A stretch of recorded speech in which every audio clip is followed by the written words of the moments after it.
Hello, my friend. Time for our meeting this Tuesday, September 23rd. Today is former President Michel Temer's birthday. He's turning 85. Well, we're from 1940, but he was born 2 months before me. Next month, it's Pele, right? Well, Temer got involved over the weekend with Paulinho, Michel Temer, and other people.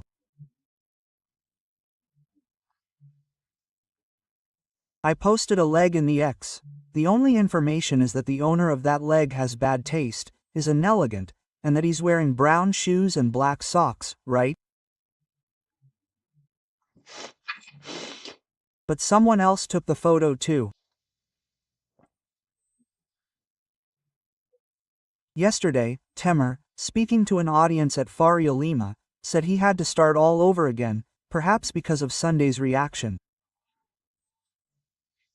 And Paulinho, Congressman Paulinho, today he went to the parties, starting with the PL, Progressive Party, and received a lot of criticism. They asked if he's from the Supreme Court or the Chamber of Deputies, saying that the justice system is responsible for the sentencing, not the Chamber of Deputies.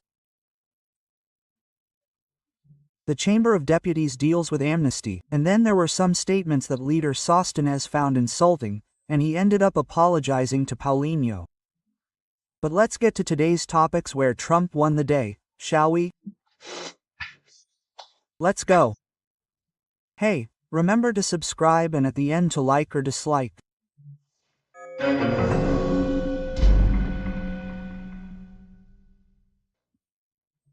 Well, they say it was a masterstroke in Trump's marketing. Hey, he met with Lula, right?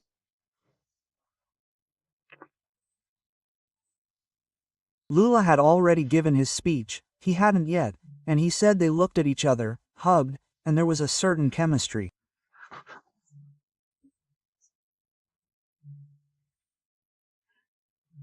They hugged, talked for 39 seconds, and arranged to meet in a week. Hey, and he said, I'll read what he said here. He seems like a nice guy, he likes me, and I like him. I only do business with people I like. When I don't like them, I don't do it. For 39 seconds, we had great chemistry, and that's a good sign.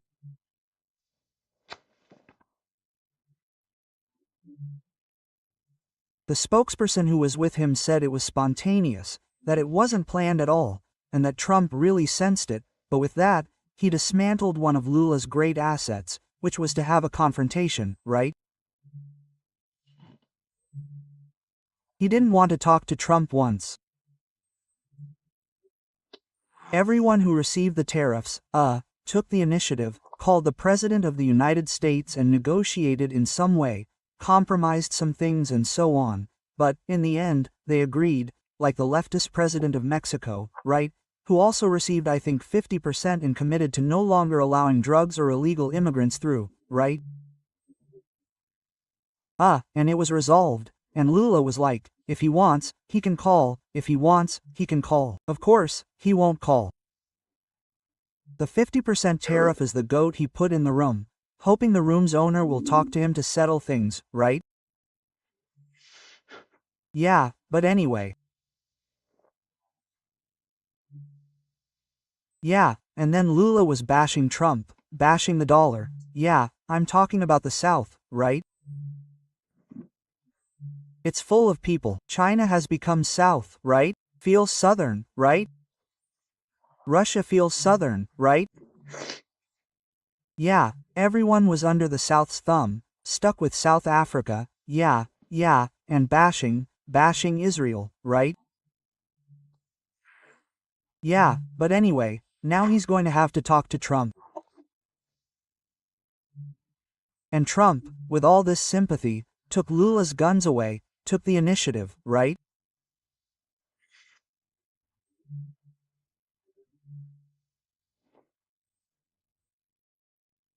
So much so that he gave a calm speech, without responding to Lula's previous speech against Israel, saying that sanctions are a no-brainer for arbitrary measures against our institutions and our economy.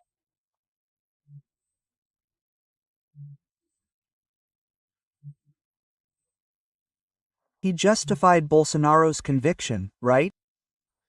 He didn't touch Moraes, right? Nor Trump, right? But anyway, now the Chancellor, the Minister of Foreign Affairs, Mauro Vieira, has already been asked to say how this meeting will be. He said it will be digital. Now it is digital, but who knows, right? I think I'd like to stay in New York for this meeting, to be with Lula there, right? Maybe Lula will come back. Let's see how this conversation can heat up. There are a lot of people who are afraid. Oh, he'll do what he did with Zelensky, right? Expose it in front of everyone. By the way, Trump's speech strongly defended Ukraine's interests, and the limits are Ukraine's sovereignty, Ukraine's territory, right? And he was very critical of Russia, and the Palestinian issue is at stake, right, which Lula strongly supported.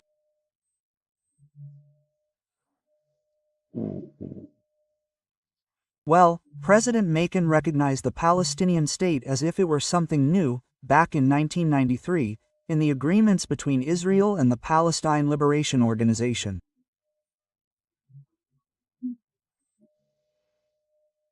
But Ramez removed the organization from Palestine to annihilate Israel.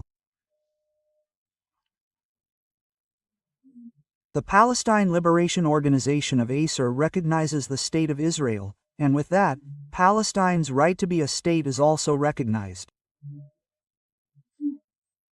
So much so that it started with the Palestinian Authority, which has an ambassador here in Brasilia. I know the ambassador, he's been here a long time, right? But anyway, Portugal recognized it. Then I heard Congressman Bruno Nunes saying that the National Assembly hasn't decided anything about it, that the Portuguese Minister of Foreign Affairs spoke on his own, saying that Portugal recognizes that there's no state decision on this, right?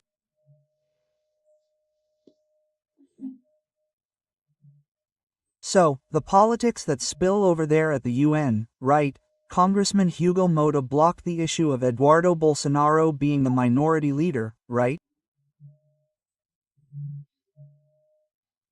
Well, the minority leader is the leader of the largest opposition party, just of the party, right, or bloc, whereas the opposition leader is bigger, right? He's the leader, right? He's the leader of the entire opposition. But, and now Hugo Mota said no, it was a technical decision, right? He consulted the Chamber's legal counsel to make this decision, and now the matter is already before the Ethics Committee to determine whether they'll wait for him to commit a third of absences or not to revoke Eduardo Bolsonaro's mandate, right?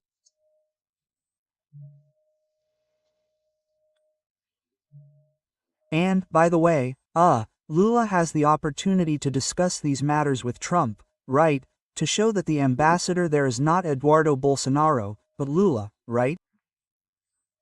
It's a chance he has, right? Well, another issue there in the Senate, right?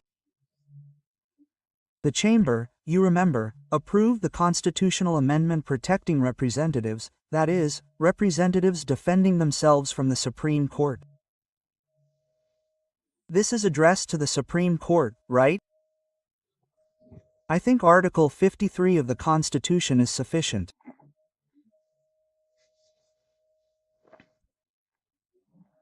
Representatives and senators are civilly and criminally inviolable for any words, votes, or expressions. In short, they are inviolable, but they don't exist, they are not obeyed, nothing happens, right?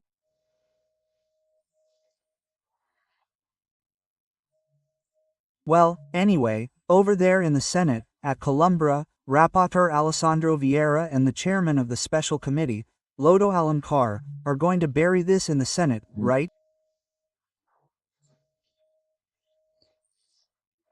And she also has, like Columbra, freezing the request signed by more than half of the senators for the impeachment of Morais, for example.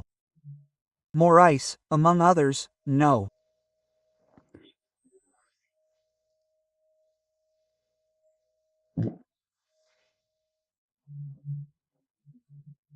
The opinion from the Chamber's legal department says that, being out of the country, the leader is merely a symbol that violates the rules of procedure.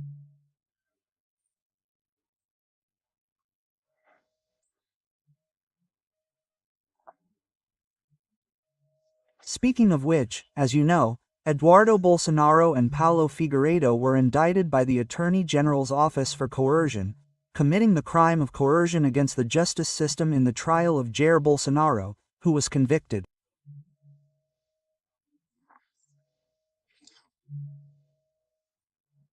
So, the alleged coercion, had no effect, right? It's a crime that caused no harm to the justice system, right? Well, anyway, these things don't surprise anyone anymore, do they?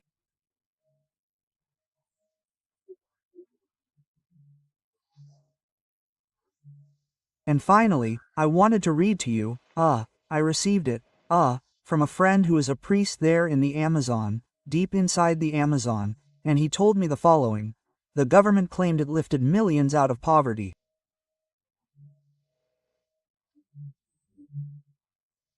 Is that really true? On this 25th, this Sunday in ordinary time, in the first reading from the prophet Amos, he gives stern warnings not to exploit the poor.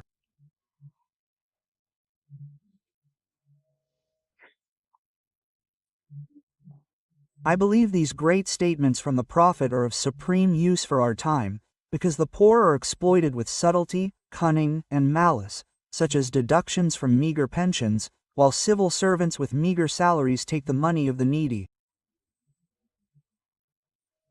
Another serious issue. The government says it lifted 30 million out of poverty. But how can that be true? If they're allocating various grants, Bolsa Familia, Bolsa Gas, Bolsa Energia, there's a contradiction. If they lifted people out of poverty, why do they need the grant? If they actually took them from the grant, there's no need for aid programs. Isn't there a subtle exploitation of the poor here as well? Poor? Why this uncritical aid? Because it drives people into an attitude of inertia and complacency. They could work. However, it's easier and more comfortable to eat bread with the sweat of others. We all know the biblical teaching, you will eat bread with the sweat of your brow. We don't want to nullify Christ's basic teaching, to relieve and help those in need so they can advance, so they can walk on their own 2 feet. Take your bed and go home. Remember that? It's from, except John, Mark, Luke, and Matthew. The story of the paralytic who was lying on a bed in the street begging. Jesus healed him and said, "Take your bed and go home, go to work." From Brasilia, Alexandre Garcia.